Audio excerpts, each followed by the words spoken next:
Olá, sejam todos bem-vindos ao nosso podcast Antes da Automação Fiscal, espaço onde a gente discute qual a melhor forma de pensar o mindset necessário para transformar problemas da área fiscal tributária em soluções automatizadas. Eu me chamo Sandro Moreno. Eu me chamo Marcos Amorim. E no episódio de hoje a gente vai tratar do seguinte tema: como a automação fiscal pode ajudar a simplificar os processos de declaração de impostos. E aí, meu amigo Marcão? Essa é uma área que eu entendo. Um pouquinho, né? Parece que é o que eu faço basicamente todo dia, né? Mas sim, a automação fiscal ela tem potencial de facilitar demais, absurdamente, o nosso processo de declaração. Inclusive, está desenvolvendo, né, nesse momento, uma ferramenta que vai ajudar bastante nesse sentido. É uma coisa que as pessoas sempre me pediram para fazer, né? E eu acabei não fazendo, nunca fiz. E agora a gente está começando.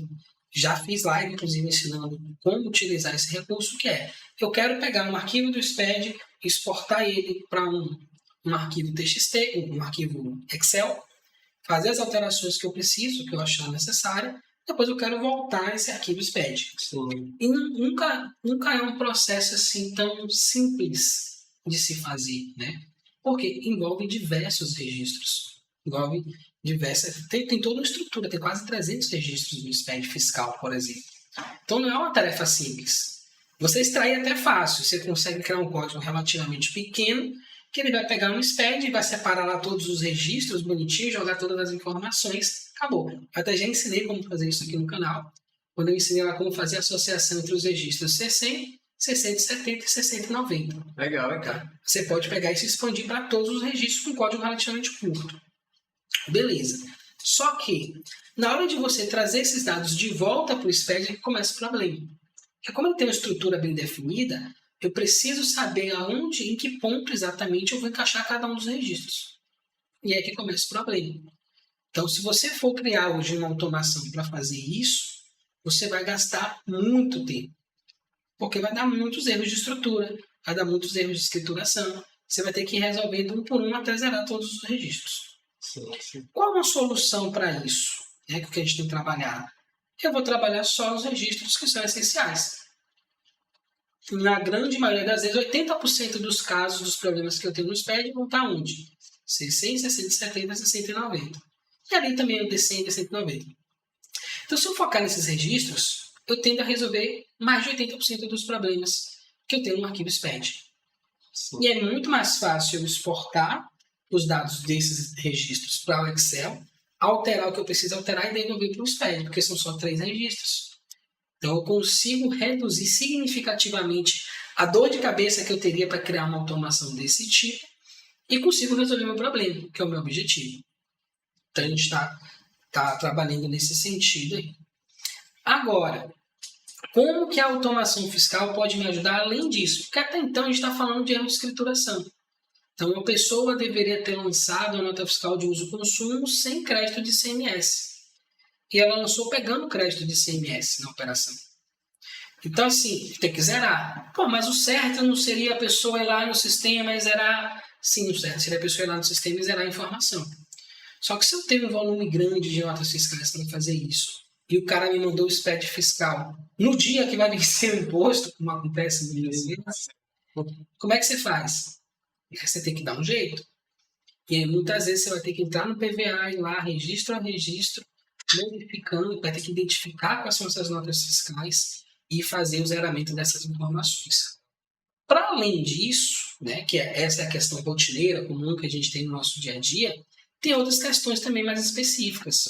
Exemplo, eu estou aqui no estado da Bahia e aqui, como todos os estados do Brasil, você tem direito ao crédito de ICMS das operações com fornecedores de ação simples nacional. Sim. Então, em alguns estados você vai fazer essa escrituração no C197, em alguns estados você vai fazer essa escrituração no registro E111. Aqui na Bahia é E111. O que é que tem lá no registro E111? É um ajuste de apuração.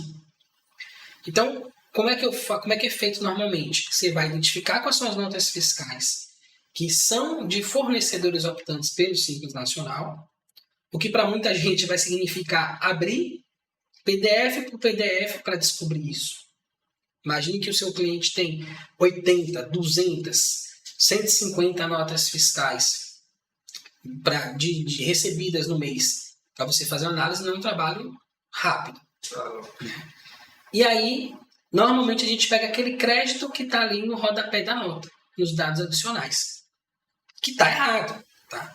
Quem tiver, está me assistindo e você faz dessa forma, não é a forma correta de fazer. Pode ser até que esteja certo, né, o número que você está encontrando lá, mas não é a forma certa de fazer. Por quê?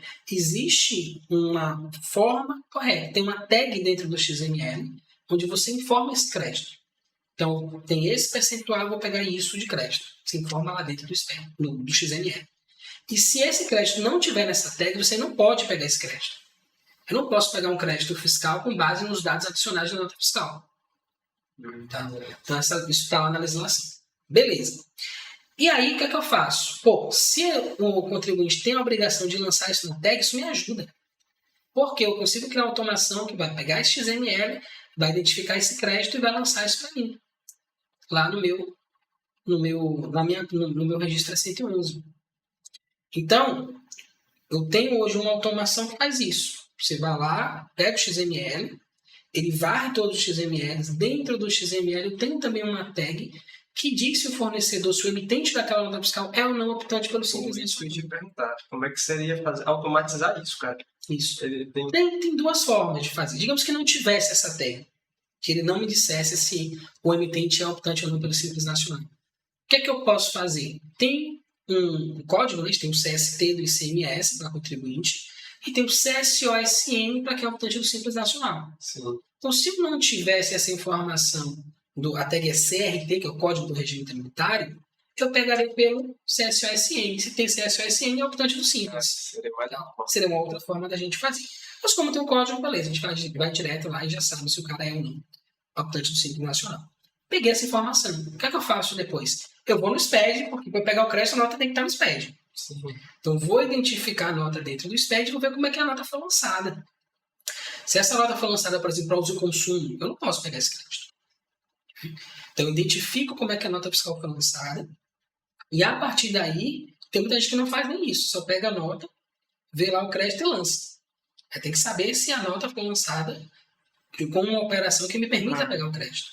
E, a partir daí, eu tenho que montar o registro S111, que é o total dos créditos que eu estou pegando, e o registro S103, onde eu informo os dados da nota fiscal que me gerou aquele crédito. Beleza. Então, assim, tem gente que faz isso? Tem. Vai até que nível? É 111. Chega lá na 111, bota o valor total do crédito, morreu Maria Praia. Já era. Só que isso pode abrir espaço para o fisco questionar. Cara, de onde foi que você pegou esse crédito? Normalmente você não vai fazer isso organizado, numa planilhazinha, gerar um registro, salvar para a posteridade. Você vai fazer lá e terminou, esqueceu. E isso abre essa margem. Então, o que é que eu posso, o que é que eu deveria fazer de fato? Escriturar esse S111 com o registro S113, com os dados da nota, e você pode ir, se você quiser ser mais hardcore, você pode ir no nível do produto. Você pode identificar, dentro dessa nota fiscal, tem esse produto e eu peguei esse valor de crédito para esse produto. Pô, que legal. E é como a gente faz aqui, viu? Essa automação fiscal faz. Então, é mais rápido, porque se eu fosse fazer todo esse processo, eu estou explicando para você como é que é o processo de aproveitamento de crédito de fornecedores optantes do Simples Nacional, certo? Se eu fosse fazer tudo de forma manual, digamos um cliente que tem 80 notas fiscais, não é nada absurdo, receba por mês 80 notas fiscais. Quanto tempo eu demoraria para fazer esse processo? De identificar lá o documento, de pegar essa nota, identificar no SPED, calcular o valor do crédito e lançar lá no registro. Só lançar no S111, sem S113, sem nada disso. Cara, pelo menos, sei lá, uma tarde. Ou um dia inteiro para poder fazer isso. E a gente faz isso aqui em menos de 10 segundos. Não me engano, eu não quero ser exagerado, né? Mas eu acho que menos de 5, não me engano, 2, 3 segundos no máximo. É o tempo que a gente demora. Ele vai lá, varre todos os XMLs no período, pega o SPED, identifica essas notas fiscais lançadas dentro do SPED, identifica que a forma de lançamento da nota permite o aproveitamento do crédito, calcula esse crédito e aí ele lança lá no S111 com o S113 detalhando por produto. Então é mais rápido, mais prático, é mais seguro e mais preciso do que se eu fosse fazer isso de forma manual. e diversas outras coisas. Exemplo. Cara, muito legal. Além disso, Marco, antes de você seguir, além de você já estar falando de uma escrituração de um cenário que você já está fazendo dentro do documento SPED fiscal, você pode gerar relatórios, inclusive, de apoio para deixar como um informativo ali para o próprio empresário, para a própria empresa, né, cara? É que tá o mais legal da coisa, porque assim, eu nem preciso desse. Posso gerar informativo para mostrar, apresentar e tal, mas no SNT eu já tenho os valores. Só que pro físico, o que é que interessa? Cara, tá, eu lancei lá um crédito presumido. Mas assim, de onde foi que veio esse crédito presumido? Se eu não destaco lá, ele pode abrir margem para isso. Agora, se eu digo pro cara, ó, peguei esse crédito dessas notas fiscais por causa desses produtos. Então eu estou indo num nível de detalhe que não tem como o cara, para ele me questionar, ele vai ter que entrar em todas aquelas notas fiscais, analisar todos aqueles produtos para me dizer, cara, você não pode pegar esse crédito. Agora, eu estou invertendo, normalmente assim, você pega um crédito, você é advogado, você sabe disso melhor do que eu, né? E aí o cara vai lá e questiona. Opa, onde foi que você pegou esse crédito? Eu quero que você me prove que esse crédito realmente, você tem direito a esse crédito. Perfeito. Agora, quando eu passo para ele a informação nesse nível de detalhe, eu estou invertendo o trabalho. Eu estou dizendo para ele, prove você que esse crédito aqui está errado. Porque eu estou lhe dando um documento, eu estou lhe dizendo qual produto que eu estou pegando crédito. Então, é como se fosse uma espécie ainda de proteção contra o risco. Que legal, cara. Se você for pensar numa empresa que já tem ali sua rotina fiscal de produtos, de fornecedores, cara, você resolve aí grande parcela de dor de cabeça, não só para a contabilidade, para a própria empresa, né, cara? Não só a questão do trabalho em si, mas eu torno o aproveitamento, eu posso, tipo assim, sabe, raspar lá o tacho, né, no detalhe, não vou perder um centavo. Porque eu consigo identificar os créditos que vêm nessas notas do Simples Nacional. Se eu for lançar de forma manual, eu posso, por exemplo, estar com preguiça no dia de fazer tudo. Eu posso errar o lançamento, o valor. Posso pegar mais, posso pegar menos. Né? Eu posso esquecer de fazer esse ajuste. Sim. Quando eu tenho uma automação fiscal, que eu clico lá no botãozinho e eu escolho a pastinha com todos os documentos, SPED, XML, e passa 4, 5 segundos, ele me traz esse outros ajustes. Então, assim, não tem como eu esquecer. Só se eu esquecer de botar o documento lá. Então, assim, por botar o documento é tranquilo, né? Realmente já vem tudo no mesmo e-mail. É só pegar, jogar dentro da pasta, clicar no botão e esperar o arquivo vir pronto. Então, você pode fazer os ajustes desses créditos do Simples Nacional. Aqui, especificamente na Bahia, a gente tem um crédito presumido de 10% toda vez que eu compro de uma indústria do Simples. Então, a gente pode também criar, a gente tem uma automação que faz isso. A gente pode fazer ajustes, por exemplo, de benefícios fiscais específicos, como é o decreto atacadista. Sim, sim. Então, cara, compro de dentro do estado ou de fora do estado, não importa. O máximo de crédito que eu posso pegar é 10%. Beleza. Vendi para fora do estado. Qual o máximo de... Eu posso fazer um estorno, na verdade, de débito. Eu chamo de crédito presumido também. Então, vendo para fora do estado, gera um crédito presumido de 2%, que aí anula aquela diferença de 2%.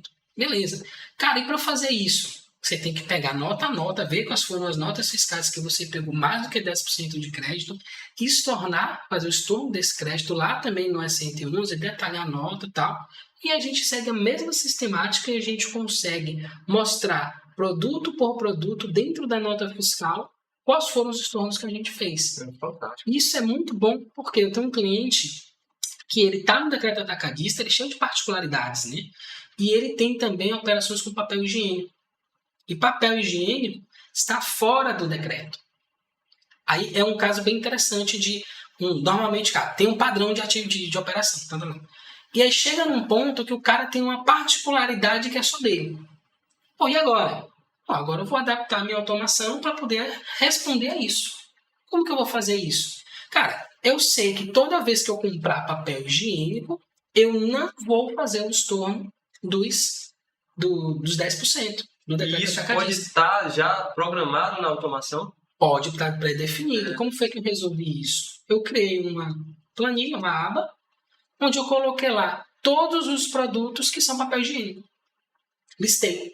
Todos esses produtos lá no estoque do meu cliente são papel higiênico. Então, por favor, automação, quando você encontrar esses produtos, ignore.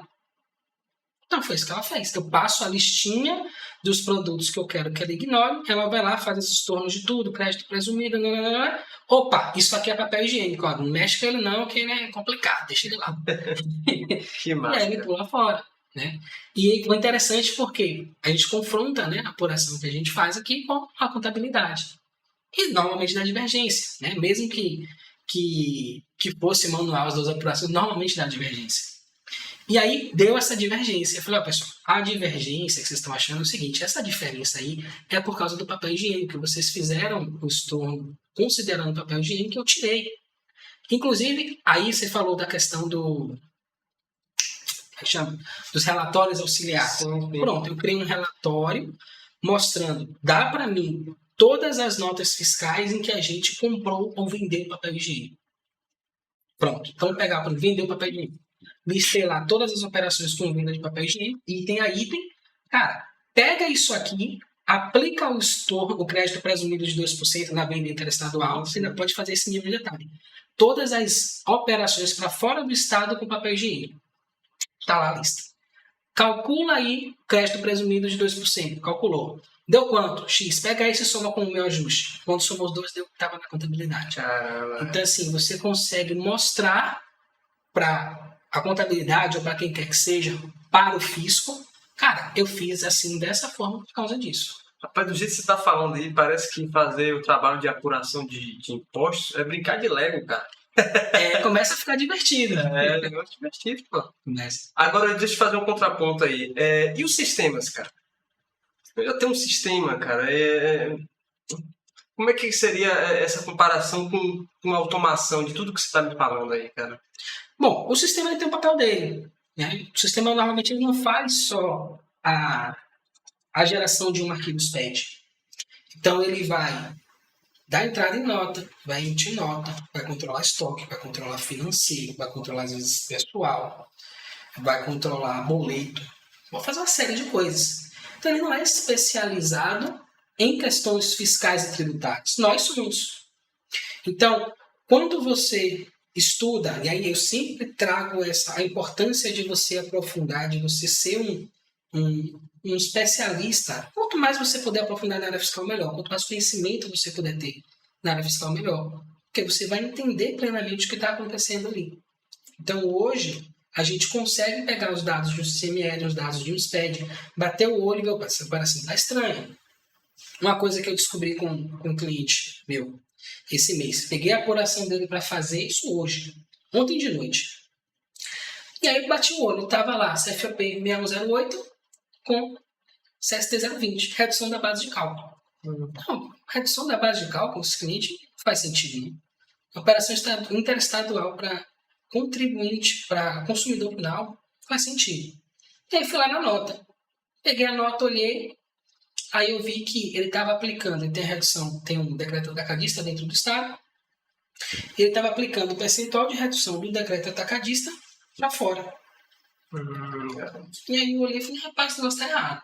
E aí o que eu descobri? Que o sistema dele pega a mesma tributação das operações de dentro do Estado, que a gente definiu, quando ele vende para fora é copia e cola. Então vende com redução de base. Eu lembrei agora de um cliente que eu tinha lá em 2021, que era mais ou menos isso, só que a diferença é que eram entre estados. Então ele tinha uma empresa aqui, a Matriz, a Bahia, tinha uma filial em Alagoas e uma filial em Sergipe. Beleza, e a gente sempre fez a filial da Bahia, a Matriz da Bahia. E aí teve alguma coisa que aconteceu lá, eles decidiram centralizar tudo aqui, e agora a gente ia começar a fazer a parte fiscal também de Sergipe e da Bahia, de Alagoas. Beleza, mandaram o SPED, pessoal de Alagoas, pessoal de Sergipe. E aí eu peguei lá a apuração de Alagoas para fazer e estou vendo lá CFP 502, CST 020, redução de base, nananá. Aí eu falei assim, tem redução de base lá também? Não sabia não. Deixa eu pegar. Peguei a nota, abri para ver, olhei lá no rodapé, para ver qual era a base legal, né? E tinha lá redução da base de cálculo em 41,176, conforme o decreto da Cadista 7799. Poxa, aplicando... Aí eu... velho, engraçado, tem o mesmo percentual de redução. E a mesma... E o mesmo número de decreto. Que coincidência, lá, porra. E acreditando mesmo. E aí fui procurar o tal do decreto 7799 em Alagoas. Não existia Aí pesquisei pelo decreto atacadista, achei um número completamente diferente. A regra de aplicar esse decreto atacadista também era completamente diferente. E aí, o que é que eu entendi, o que é que eu percebi, o que é que eu descobri, na verdade? Que essa empresa estava vendendo em Alagoas, usando a redução de base da Bahia há anos. Então, típico problema de sistema aí, meu Deus. Típico problema de sistema. Então, o sistema é ruim, não presta. Não é isso que eu estou dizendo. O que eu estou dizendo é que, como que eu consegui enxergar isso? Porque eu tinha uma automação fiscal. Entendi. Então, eu uso a automação fiscal para me ajudar a fazer as análises que eu preciso fazer, identificar os problemas. Muitas vezes vai ser no feeling mesmo, não tem uma ferramenta para identificar esse tipo de coisa. Você bate o olho e percebe. Até que chega um dia que de repente cai uma ficha, cara, vou criar uma automação para identificar esse tipo de quebra de padrão. Tudo é padrão, né? E aí você vai evoluindo. Mas todo sistema ele vai ter suas falhas. E conhecer como funciona, ou saber como se desenvolve a automação fiscal, vai te ajudar a enxergar esses pontos falhos para, primeiro, tentar resolver isso diretamente com o suporte do sistema, porque uma vez feito dentro do sistema está resolvido para sempre.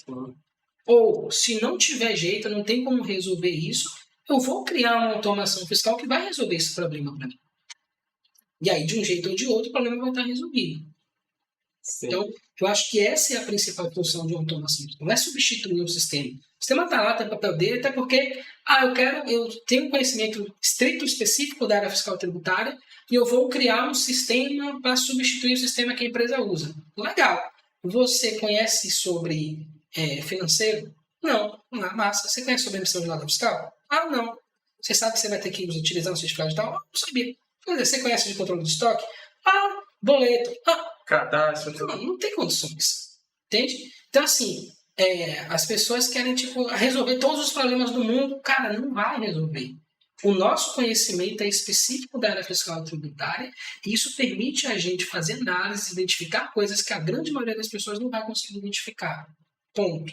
E eu uso o meu conhecimento para identificar isso e ajudar o sistema que eu utilizo. E é difícil você achar um sistema que esteja aberto para evoluir e queira pegar os seus feedbacks e usar isso para melhorar. Então, na maioria das vezes, falar com o cara não responde, não resolve, ou cobra um valor absurdo para poder resolver. Aí você manda a legislação dizendo para ele que ele vai pagar multa, aí às vezes ele resolve, às vezes não. Enfim, você vai ficar a vida brigando. Eu conversei outro dia com agora é minha aluna, inclusive, a Lucinara, e ela queria criar uma automação para unificar o melhor dos mundos. Ela tem um SPED que vem do cliente, o registro C176, que é ressarcimento, né? E o sistema dela não importa esse registro. Mas ele gera. Legal, ele gera o registro, então você aí vai dar da mesma. Só que quando ela gera o registro, o sistema dela gera com a informação errada. Aí o que ela quer? Ela quer o C176 no sistema do cliente e todos os outros registros dela. Porque aí ela tem o melhor dos dois mundos. Beleza. Aí eu falei, cara, você já conversou com o suporte do seu sistema? Que de repente é uma coisa simples, os caras geram um registro já e tal, é só um ajustezinho lá para poder importar esse registro. Não, já conversei e tal, e não resolve. Não resolve mesmo, tem certeza? Tá? Quanto tempo você tá conversando que você já conversou com eles? Então você não quer me dizer assim, não, tem uns 15 dias, uma semana, um ano, velho. Já tem um ano cobrando isso. Vamos lá pensar em fazer uma automação específica para isso. Entende? Então, assim, o objetivo não é você criar um sistema seu que vai resolver todos os problemas fiscais e tributários. Primeiro, eu acho que não vai vender. Porque eu sou empresário. Eu não vou comprar um sistema para gerar SPED, outro sistema para emitir nota fiscal, outro para controlar estoque, outro para controlar financeiro. Não faz sentido nenhum isso. Então, assim, dentro das possibilidades que eu tenho, eu vou pegar o melhor sistema que eu puder, com a capacidade financeira que eu tiver, e eu vou resolver os demais problemas, de preferência, no nosso caso, usando automação fiscal. Perfeito, perfeito. Cada um no seu quadrado e um diferencial, né, cara? O que eu percebo basicamente do que você fala e que você tem trazido na escola da automação é a capacidade do profissional se tornar mais adaptável, né, cara? De ter um ferramental em que, em qualquer circunstância, e aí eu tô falando qualquer mesmo, cara, ele possa criar ali, de forma ágil e precisa, soluções Que é a proposta da própria escola, né, cara? Exatamente. Esse é o caminho que a gente vai procurar seguir, né? E a gente tenta simplificar dos dois lados. Simplificar o nosso trabalho, o nosso dia a dia, e simplificar também o processo de aprendizagem de aplicação dessa automação fiscal. Show de bola. Então, a gente vai buscar uma linguagem que seja fácil de aprender e que gere resultados o mais rápido possível. Entendi. E a gente vai desenvolver também, já tem um caso, né, um método que vai facilitar a construção dessas automações fiscais. Então, com esse conjunto, a gente consegue resolver os nossos problemas do dia a dia, só que o mais interessante é que quando a gente faz isso, a gente não resolve só os nossos problemas de trabalho mesmo do dia a dia. Tem alguns efeitos colaterais quando a gente faz isso, né? Que a gente percebe em todo aluno que chegou nesse resultado, que consegue criar automações fiscais. Então, o primeiro impacto que a gente percebe é justamente a questão do ganho de tempo, que normalmente é a razão pela qual a maioria das pessoas chegam até aqui. É a dor inicial, principal. É a dor principal. Cara, eu preciso fazer isso mais rápido. Eu não aguento mais trabalhar todo final de semana, não aguento mais ficar com mais tarde. Tem gente que não gosta. Uma vez eu conversei com uma seguidora, ela falou, cara, eu engordei 20 quilos, meus cabelos estão caindo, eu estou com insônia, eu estou com ansiedade, eu estou com depressão. Eu trabalho com mais de 200 empresas por mês. Eu estou no meu limite. Né?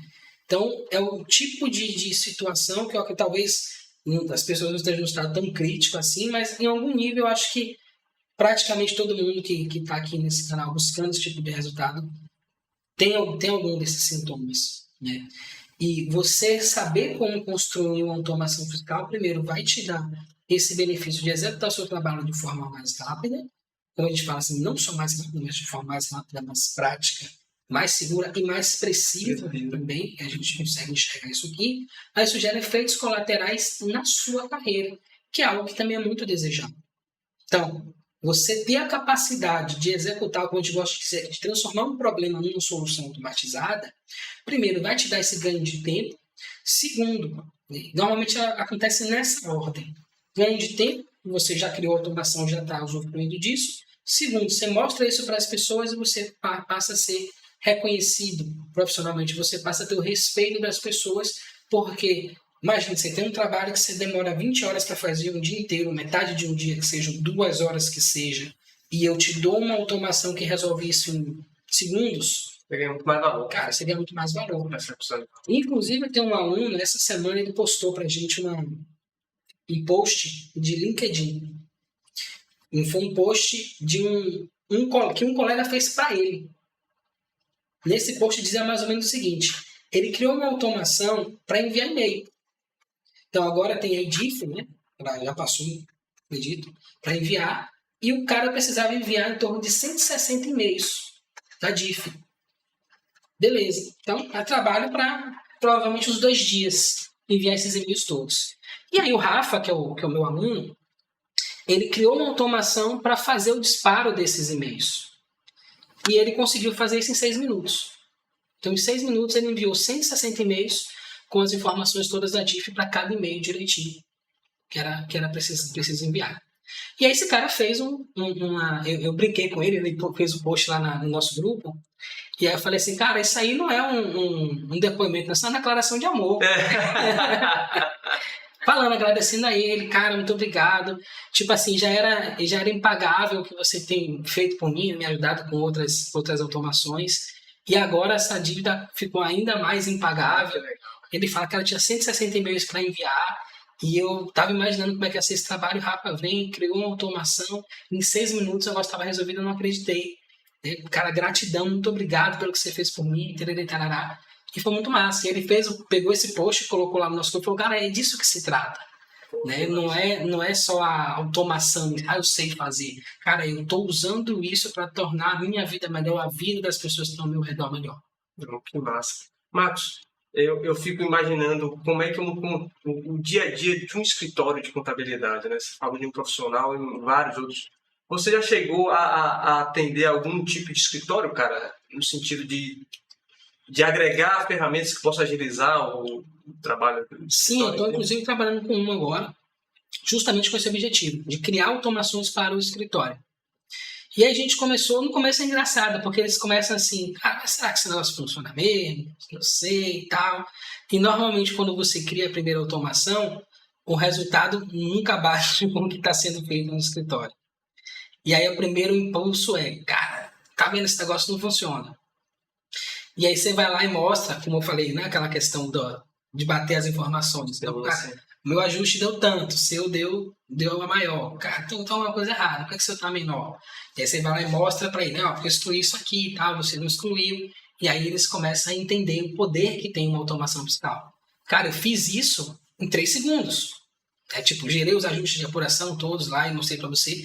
O cara vê que você clicou no botão, selecionou uma pasta cheia de arquivo e puf, saiu do outro lado um arquivo pronto com todos os ajustes que ele passou horas fazendo. E aí quando cai a ficha de que, cara, é real, o negócio realmente funciona, não é enrolação não. Aí vira, é como se, é uma mudança de 180 graus, né? Que sai da descrença para eu não posso tipo ser assim, a solução dos problemas da passagem. Quase todo dia a galera me diz, Marcos, rapaz, eu tenho uma situação aqui e tal, dá para automatizar? Dá para automatizar. Manda para mim os arquivos que a gente vai fazer. Pô, beleza, que massa. Aí quando chega no outro dia, cara, um cliente meu tá precisando de uma solução assim, e o tempo todo, porque quando cai a ficha do que é possível fazer com a automação fiscal, as pessoas ficam meio que viciadas. Falo isso até com os meus alunos. Eu falo, cara, meu trabalho é levar vocês até a primeira automação. É mostrar para você como criar a primeira. Depois que você criou a primeira, já era. O bichinho da automação fiscal te picou, o camaleão te mordeu e você agora... e agora já era, não tem mais volta. Eu lembro de uma aluna minha, o camaleão mordeu. A Kelly Alvarenga, ela falava, eu quero ser especialista em automação. Não, esses negócios de vocês aí, você quer resolver esse problema aqui mesmo, acabou. E aí, outro dia, ela estava atracada lá com os problemas para resolver, que ela queria inserir uns registros no SPED. 5 horas da manhã, ela estava mandando mensagem no grupo, querendo suporte. E aí eu falei assim, pra quem não querer ser especialista no assunto, hein? E ela ficou feliz, conseguiu criar a automação dela lá. Ela trabalha com o SAP, com SAP, né? Sim, sim. Então tem um processo de integração lá, ela conseguiu fazer, ficou super feliz da vida. Eu falei, você que não querer ser especialista no assunto, acho que você tá no caminho, viu?